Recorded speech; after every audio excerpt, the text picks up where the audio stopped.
Hello, good afternoon, everybody.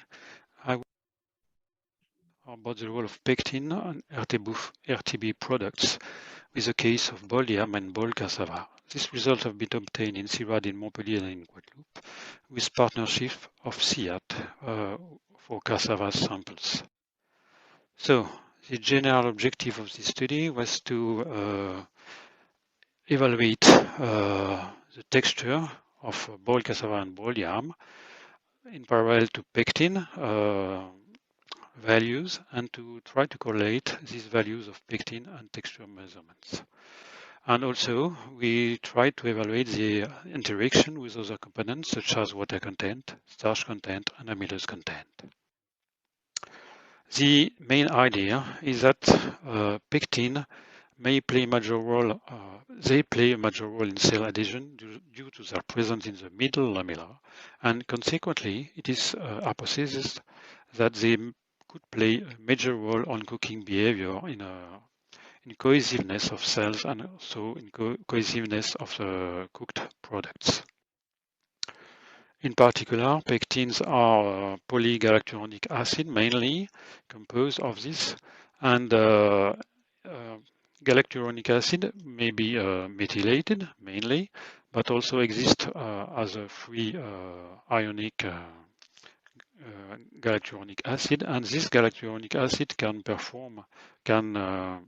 make ionic linkages with a divalent cation here, and these linkages can make networks that can improve the cell adhesion, and consequently that could improve or increase the texture of cooked products. So, to evaluate the role of pectin on the texture of cooked samples, we used cassava and yam cubes that were steam cooked for 10 and 15 minutes. We performed texture analysis and pectin assessment, and also we performed analysis of other components such as starch and water content. So for sampling, for yam and also for cassava, we roughly sliced the samples to distinguish between distal, central, and proximal parts, mainly for yam, because we know that this part has a different behavior after cooking. We then peeled and washed the samples and sliced precisely the samples with a dimension of 2.3 centimeter. After that, samples were collected with bench, and thus we obtained cubic pieces with the exact dimension with a side of 2.3 centimeter.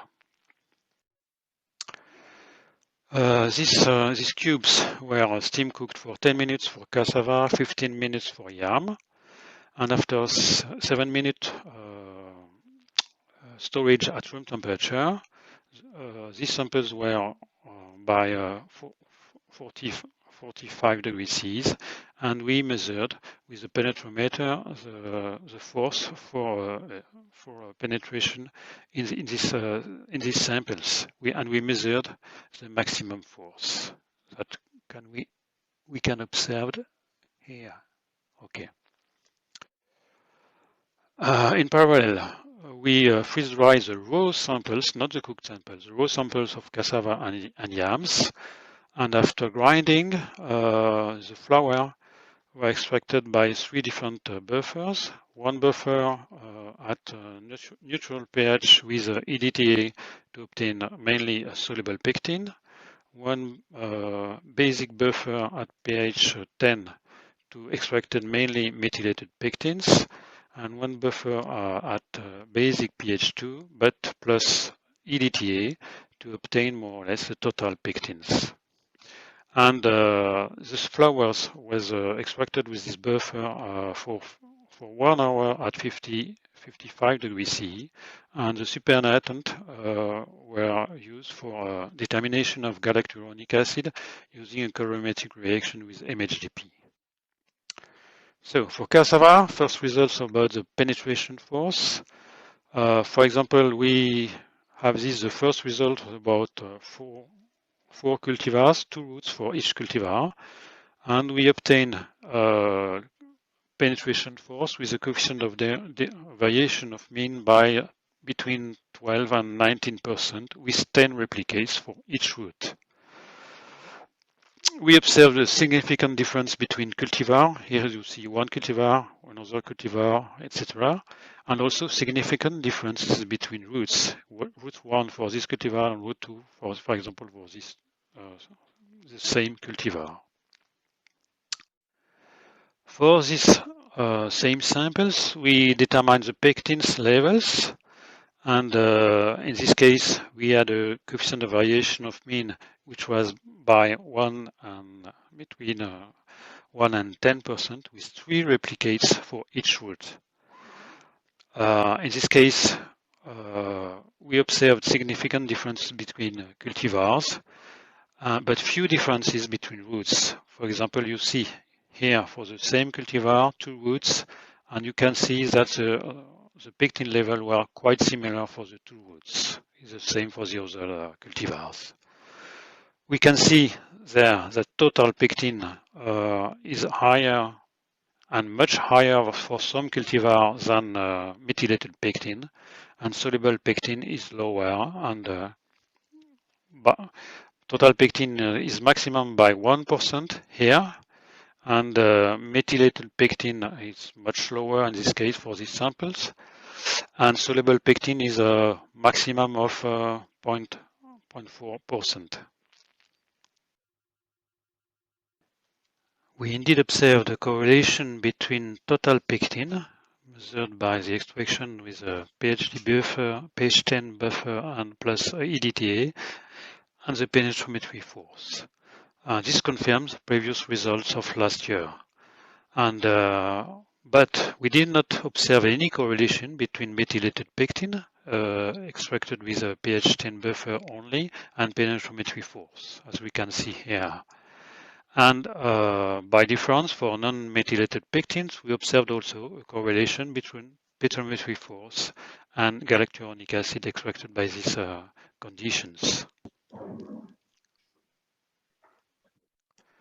In the case of yam, we obtained a very large coefficient of variation of means for the penetrometry force between 8 and 55%. And this was linked because we only performed 3 replicates for this determination, because we tried also to determine several types of textural measurement for the same roots, for the same tubers. So, but nevertheless, we obtained some differences between cultivars, and also very good differences between the different parts of the cultivar, and we confirmed that proximal part has a higher penetrometry force than the central and distal part of the same cultivar. For pectins, as for cassava, we have a quite good coefficient of variation of means between 1 and 20%, with 3 replicates for each samples. We also observed large differences between cultivar from there to there, and we observed total pectin values are quite similar than methylated pectin values, the blue and the orange values here, on contrary of what we observed on cassava. And these values are much higher than the soluble pectins. Okay. We tried to compare these values of pectin with that of texture measurement, and we can see in this case that there is 2 outliers here for this cultivar 74F, which has a much higher galactic acid content than all the other cultivars. So if we delete these outliers for the better interpretation of results, we can see in this case that there is a general tendency between texture and total pectins. And we observed a quite good positive correlation between texture and total pectins here. As for cassava, the same tendency. In addition, we measured the water content in this case, and there was a quite small but interesting negative correlation between water content and texture measurement. And if we perform correlation with galacturonic acids, total pectins, and water content versus experimental penetrometry, we have a better correlation between the model penetrometry force obtained from the regression with water content and total pectin levels and the experimental penetrometry force. But if we add the two outliers, we wanted to understand why these outliers show so high pectin level with intermediate penetrometry force. So we determine several other components such as amylose content, starch content, water content, natural sugars, and we could see that this sample, these outliers, has a high natural sugar content, but quite normal, we can say that, water content, starch content, and amylose content, intermediate values.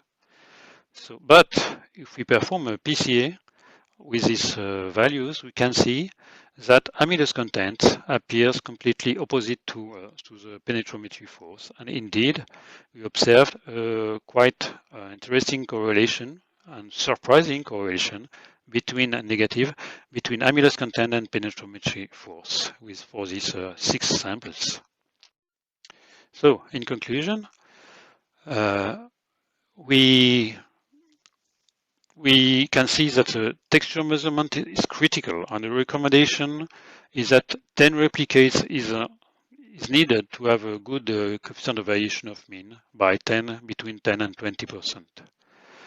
We developed a procedure for the expression and analysis of pectins, and two or three replication for the measurement is sufficient to have a coefficient of variation of mean, which is normally less than 5%, which is quite good. We also observed that very similar values were obtained for automatic or manual pectin determination, and a procedure, SOP, is under writing. We observed that methylation level was higher for yams than for cassava, and we also observed that total pectin is most interesting than the other pectin extraction procedure, and we observed positive correlation between total pectin and penetrometry force for both boiled cassava and boiled yam. And we also observed that there was an impact of water content, amylose content on texture measurement, with a negative correlation with penetrometry force for these two components. In perspective, we want to assess the total pectin level and amylose level for most samples of yam. We have a large set of samples for this. We also want to test the effect of drying versus freeze drying before analysis of total pectin. And if it's okay, we will test these procedures in manual procedure during the ring test we want to develop now. And it should be also interesting to test this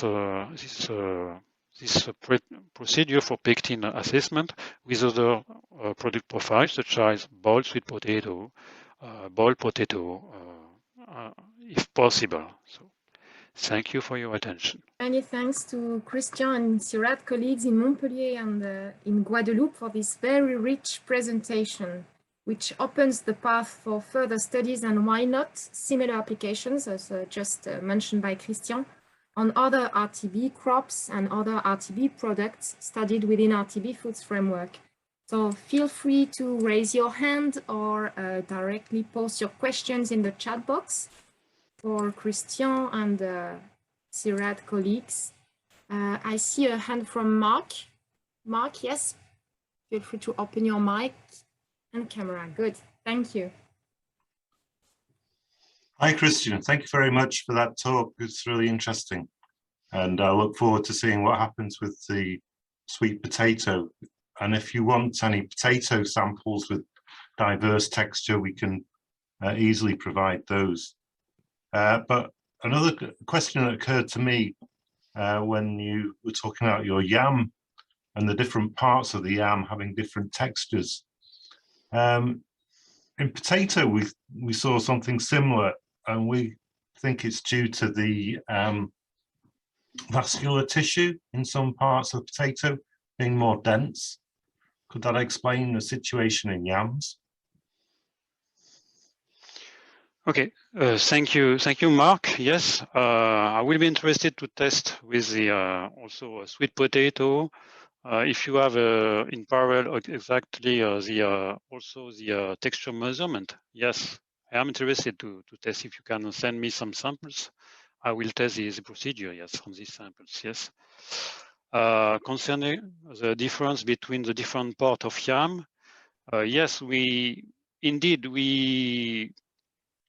I believe that this difference in texture may be due to also to can be due to moisture content, to water content, but perhaps also to differences in the other component. I don't know for the moment, but we will analyze more samples on yam, and perhaps we could have more correlation, more regression data to perform the regression to see which other component is important on the texture.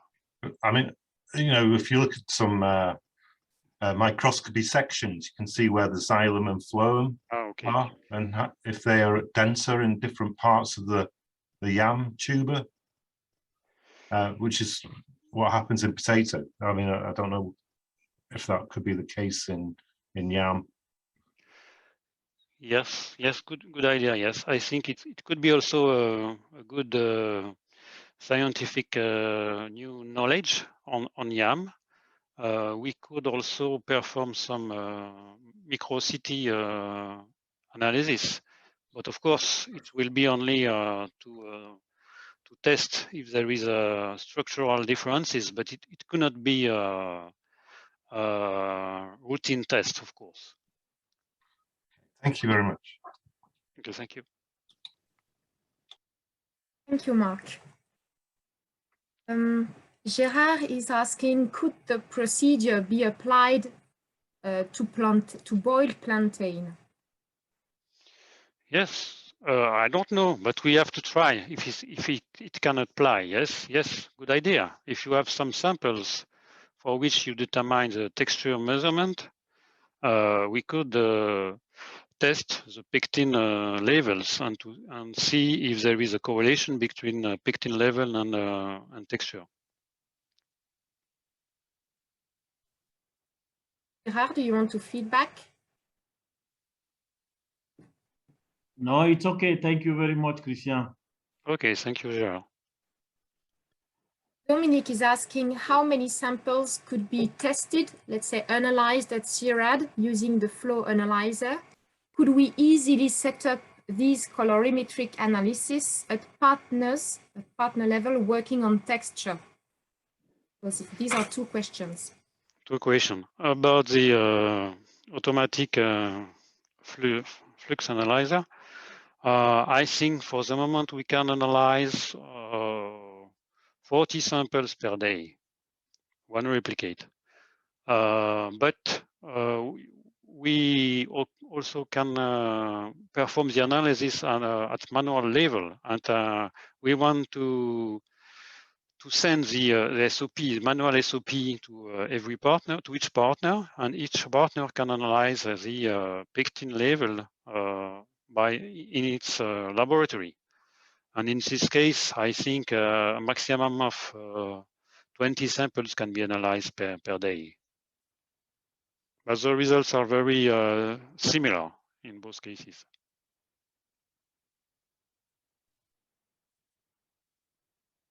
Thank you, Christian. Agnès is asking, how do you explain the correlation with amylose content?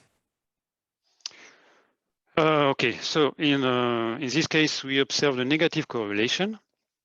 My interpretation is that when amylose level is lower, the starch swelling behavior is capacity is higher, and in this case, there is a lower level of free water during cooking, and in the tuber, and so the texture is the firmness is higher because there is less free water in the tuber, because starch fix more water during cooking. It's an interpretation. Agnès, is it okay for you? Do you want to add something? Yes, yes, okay. And I have another question. Yes, another perhaps remark on, about the outlier. We analyzed the composition, the cell wall composition of yams, of many yams.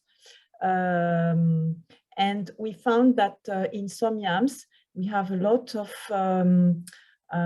hemicelluloses and galactomannan. And it's called, I don't know the name in English, but it's called in French, it's called, we have also a lot of mucilage. Mucilage, so it's that could give some, I think that could change the texture by lubrication of the, so that could perhaps explain the different amounts of these galactomannans could perhaps explain different texture and an outlier texture for some of them.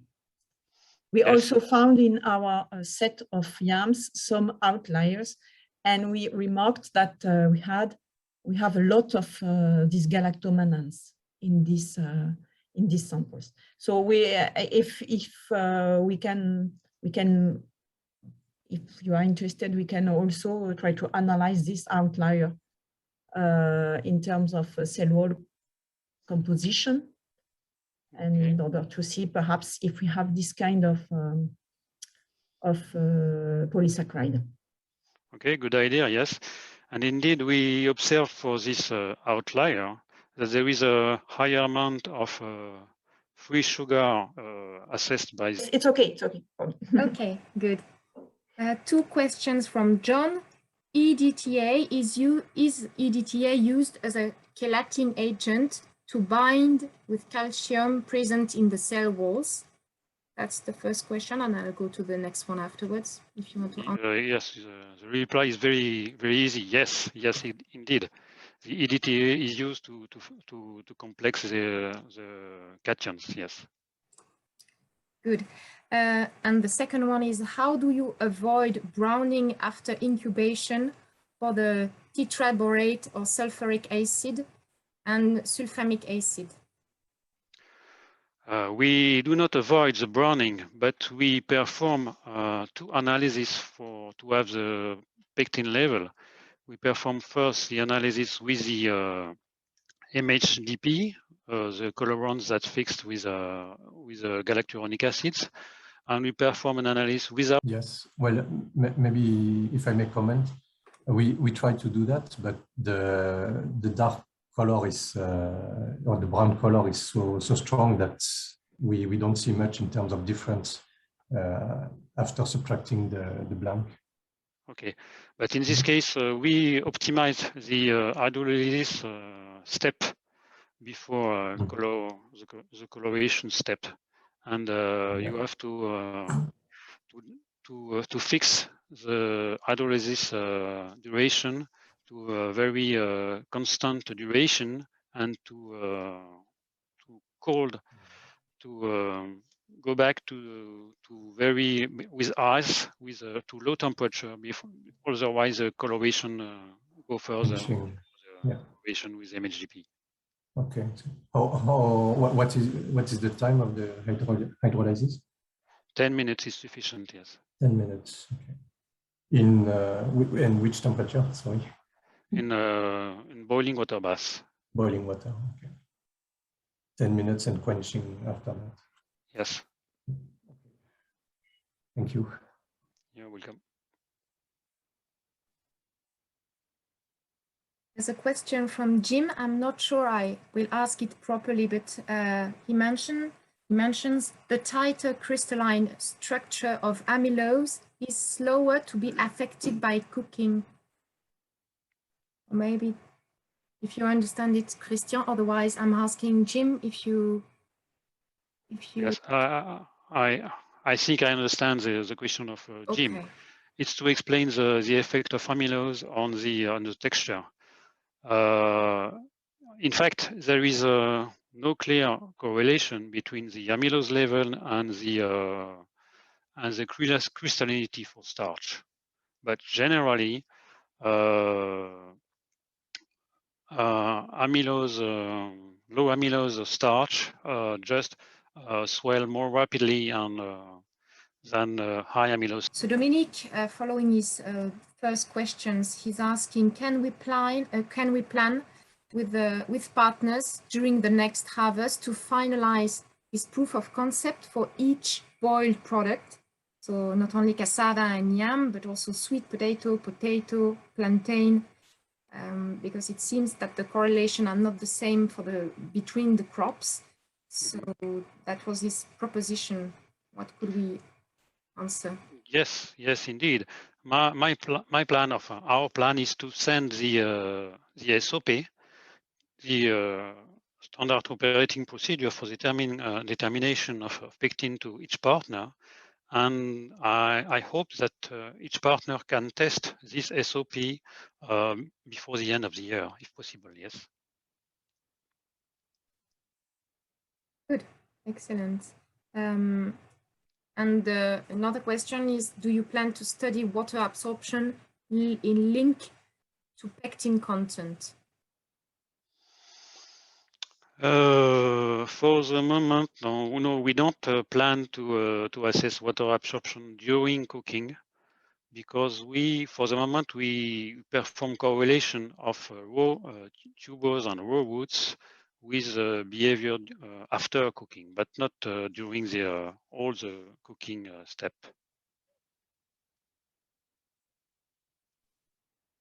Dominique, you want to ask something more precision? It's clear. It's because they want to have a high throughput methods and they don't want to assess the cooking, but maybe there is some things to demonstrate between water absorption and pectin content. Okay, so yes, I did not understand your question. So I understand well your response also. It's to improve the proof of concept and explain maybe better between crops to evaluate water absorption at on the same sample that you are analyzing, to see if there is some correlation between water absorption and pectin content. Yes, exactly. Yes, we can try this correlation too, because water absorption is more or less a measurement of texture. Another question regarding EDTA. The total pectin, so that's let's say precision, is asking the total pectin extraction procedure is first a chelation with EDTA at pH 10 and then an incubation. Is it correct? No, it's only one extraction step, directly with pH 10 and EDTA. That is total pectin, more or less. Only one step for extraction.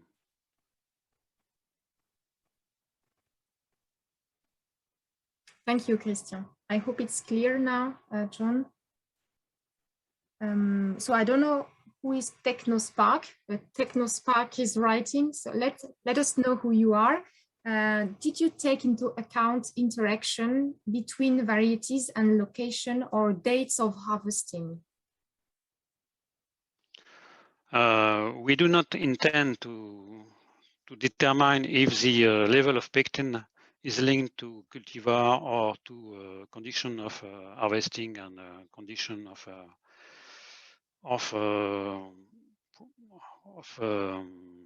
growing of the cultivar. We only want to develop a procedure for analyzing, and work package 4 can be use this procedure to determine if the pectin level is linked to the cultivar or is linked to the growing conditions.